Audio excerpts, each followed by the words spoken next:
Welcome students, हम बात करेंगे प्रॉब्लम की जो कि रिलेटेड है derivation of useful results of cross product. हमारा क्वेश्चन ये है जी, फॉर द वेक्टर्स ए जो किसके इक्वल है 2i प्लस 5j प्लस 3 के और बी वेक्टर है 3i प्लस 3j प्लस 6 के, हमने फाइंड क्या करना है? Find a unit vector perpendicular to both A vector and B vector. ठीक है, मतलब एक ऐसा वेक्टर तलाश करना है या फाइंड करना है यूनिट वेक्टर जो ए वेक्टर और बी वेक्टर दोनों के साथ परपेंडिकुलर हो। ठीक है, तो वो कौन सा वेक्टर हो सकता है? ठीक है, देखिए यूनिट वेक्टर एक ऐसा वेक्टर होता है जिसकी के मैग्नीट्यूड जो है वो 1 होती है। फर्ज करें कि n, हम कहते हैं लेट्स से कि n जो है वो रिक्वायर्ड वेक्टर है, unit vector with the required unit vector, तो इसकी मैग्नीट्यूड जो होगी वो क्या होगी जी?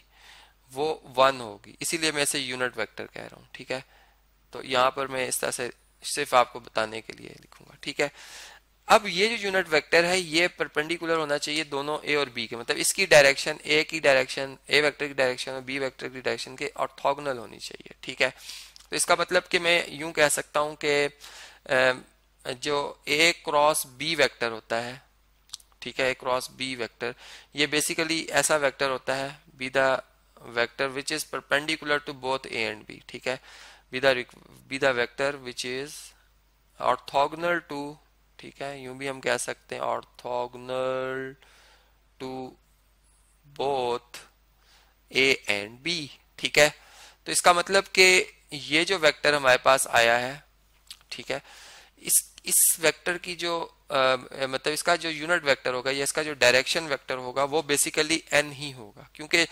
इस वेक्टर की डायरेक्शन और जो n यूनिट वेक्टर है, रिक्वायर्ड वेक्टर, इसकी डायरेक्शन एक ही है, तो हम इसको इक्वल कह देते हैं। ठीक है, तो हम यूं कहेंगे कि देन जो n यूनिट वेक्टर है हमारे पास वो किसके इक्वल होगा? वो इस वेक्टर की यूनिट वेक्टर के इक्वल होगा। और इसके यूनिट वेक्टर को हम कैसे निकाल सकते हैं कि हम इस वेक्टर को डिवाइड कर दें, मतलब ए क्रॉस बी जो वेक्टर आएगा इसको हम डिवाइड कर दें ए क्रॉस बी वेक्टर की मैग्नीट्यूड से। ठीक है, तो ये हमारे पास यूनिट वेक्टर आ जाएगा ए क्रॉस बी वेक्टर का जो कि n है। ठीक है, तो ये इस तरह से हमारे पास एक रिलेशन बन जाता है। इसे मैं कह देता हूं कि ये हमारे पास इक्वेशन नंबर 1 है। ठीक है जी, यहां तक ये बात क्लियर हो गई। अब इससे नेक्स्ट जो है, अगर हम ए क्रॉस बी फाइंड करना चाहते हैं तो इसके लिए जो हमने डिटर्मिनेंट्स का रूल पढ़ा हुआ है, एक शॉर्ट वे हमारे लिए, वो हम उसको यहाँ पे इस्तेमाल कर लेते हैं। मैं इसे कॉपी कर लेता हूँ। ठीक है, और चले मैं इधर इसको पेस्ट करता हूँ यहाँ पे। ठीक है, तो मेरे पास ए क्रॉस बी किसके इक्वल आएगा?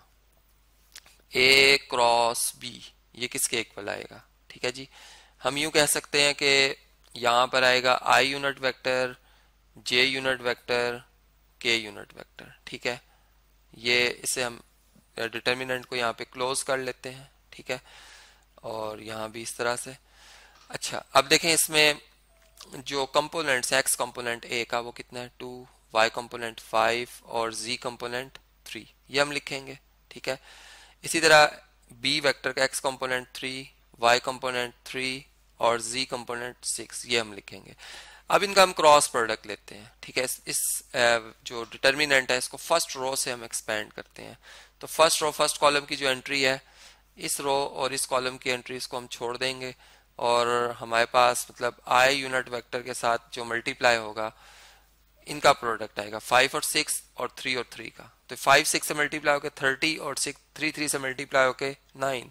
तो मैं इसे लिखूंगा, पहले मैं मेन डायगोनल के प्रोडक्ट को लिखूंगा, माइनस करूंगा सेकेंडरी डायगोनल के प्रोडक्ट को, मतलब 9। ठीक है, इसके बाद जो हमारे पास ये सेकंड, मतलब यूं कह सकते हैं फर्स्ट और सेकंड कॉलम का जो एलिमेंट है इसको हम छोड़ेंगे।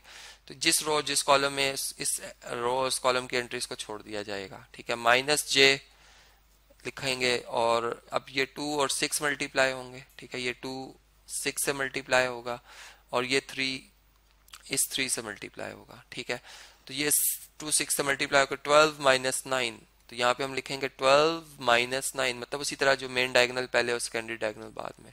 जे यूनिट वेक्टर और जे फर्स्ट और थर्ड कॉलम में, तो इस रो और इस कॉलम की एंट्रीज को छोड़ दिया जाएगा। ठीक है, और यहाँ पे हम क्या लिखेंगे, मतलब के यूनिट वेक्टर के वाले से मैं बात करूँ, 2 3 से मल्टीप्लाई होकर 6 आ जाएगा और 3 5 से मल्टीप्लाई होकर 15 आ जाएगा और इनको सब्ट्रैक्ट करेंगे।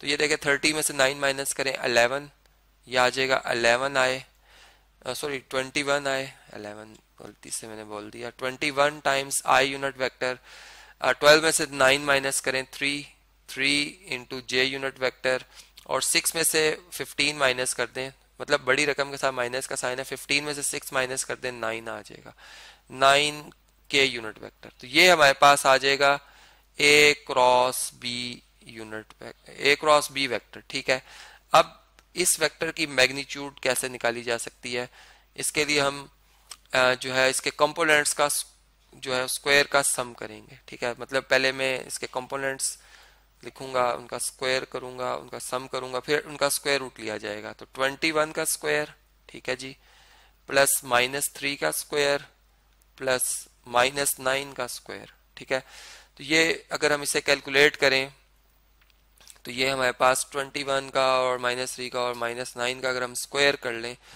तो ये टोटल जो जवाब बनता है 531 बनता है। ठीक है, जिसे हम लिख सकते हैं 9 मल्टीप्लाई बाय 29। ठीक है, देखिए 9 9 जार 81 आएगा, 1 कैरी 1 आएगा और 8 कैरी, और 9 2 जार 18, तो 18 में अगर आप 8 ऐड कर दें, बल्कि चले मैं इधर लिखता हूँ इसको कि जो सॉरी 59 आना चाहिए था, मैंने गलती से यहाँ पर 29 लिख दिया, 59 सॉरी। ठीक है, 59 को 9 से मल्टीप्लाई करें 531 आता है। ठीक, और 9 एक परफेक्ट स्क्वायर है किसका जी, 3 का, तो 3 मतलब स्क्वायर रूट से बाहर आ जाएगा, 9 का स्क्वायर रूट मतलब 3 और 59 स्क्वायर रूट के अंदर। ये हमारे पास ए क्रॉस बी जो वेक्टर आया है उसकी मैग्नीट्यूड आ गई है। ठीक है, अब वेक्टर की मैग्नीट्यूड भी पता चल गई है और वेक्टर भी पता चल गया है क्रॉस बी। तो देयरफॉर जो n है रिक्वायर्ड वेक्टर वो क्या था जी, a क्रॉस b वेक्टर को आपने डिवाइड करना था इस वेक्टर की मैग्नीट्यूड से, a क्रॉस b से। ठीक है, तो यहाँ पर हम लिखेंगे 21 i unit vector -3 into j unit vector plus sorry -9 into k unit vector और divided by 3 into square root 59। ठीक है, अब ये जो डिवाइजर है वो हर नंबर को डिवाइड करेगा, सही। तो यहाँ पर हमारे पास जो रिक्वायर्ड वेक्टर है n वो आ जाएगा, हम यूं कह सकते हैं कि 21/3 into under root 59 i unit vector -3/3 into under root 59 j unit vector और -9/3 into under root 59 k unit vector. Sorry यहाँ पर मैंने j लिख दिया था दोबारा, इसको हम करेक्ट कर लेते हैं, यह आएगा k यूनिट वेक्टर। ठीक है, तो ये 3 के टेबल से 7 टाइम 21 होता है। ठीक है जी, 3 1 टाइम 3 होगा और 3 3 जार 9 होगा। तो हमारे पास आ जाएगा जी n जो रिक्वायर्ड यूनिट वेक्टर है 7/√59 i unit vector -1/√59 j unit vector और -3/√59 k यूनिट वेक्टर।